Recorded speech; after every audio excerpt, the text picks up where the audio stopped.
প্রিয় দেশবাসী, সবাইকে বাংলা নববর্ষ 1432-এর শুভেচ্ছা জানাচ্ছি। শুভ নববর্ষ। পহেলা বৈশাখ আমাদের প্রাণের উৎসব, বাঙালির সার্বজনীন উৎসব। পুরো পৃথিবীতে যেখানে যেখানে বাঙালিরা আছেন, আজ আমাদের সবার আনন্দের দিন, বর্ষবরণের দিন। বাংলা সাল গণনা শুরু হয়েছিল কৃষিকাজের সুবিধার জন্য, ফসলি সন হিসেবে। এখনও এদেশের কৃষকরা বাংলা তারিখের হিসেবেই বীজ বোনেন, ফসল তোলেন। বাংলা নববর্ষের এক অবিচ্ছেদ্য অংশ হালখাতা।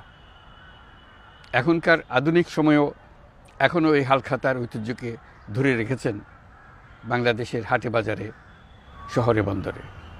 নববর্ষের বৈশাখী মেলায় বাংলাদেশের জেলায় জেলায় উদ্যোক্তারা সারা দেশে ঐতিহ্যবাহী শীতলপাটি, মাটির হাঁড়ি পাতিল, খেলনা, হাত পাখা ইত্যাদি তৈরি করে নিজেদের সৃজনশীলতাকে তুলে ধরেন এই দিনকে উপলক্ষ করে।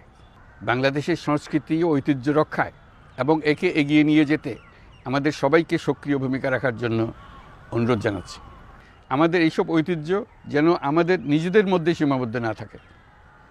আমাদের সংস্কৃতি যেন আমরা ছড়িয়ে দিতে পারি বিশ্বের দরবারে।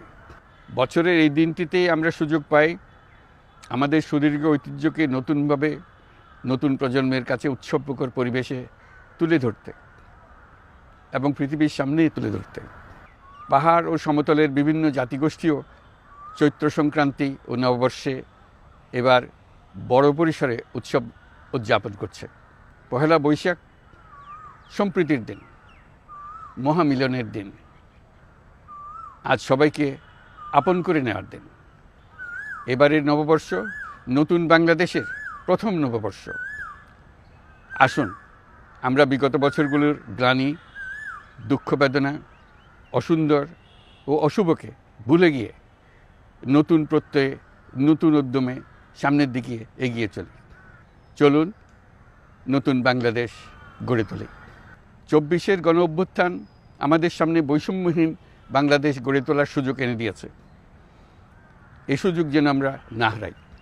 বৈষম্যহীন বাংলাদেশ গড়াই হোক এবছর নববর্ষের আমাদের অঙ্গীকার। আমি নববর্ষের সকল আয়োজন ও উদ্যোগের সাফল্য কামনা করছি।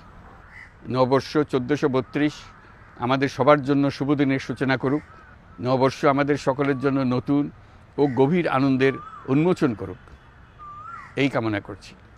সবাইকে আবারও আমার নববর্ষের শুভেচ্ছা ও সালাম জানাচ্ছি। আসসালামু আলাইকুম। মহান আল্লাহ আমাদের সহায় হন। আল্লাহ হাফিজ।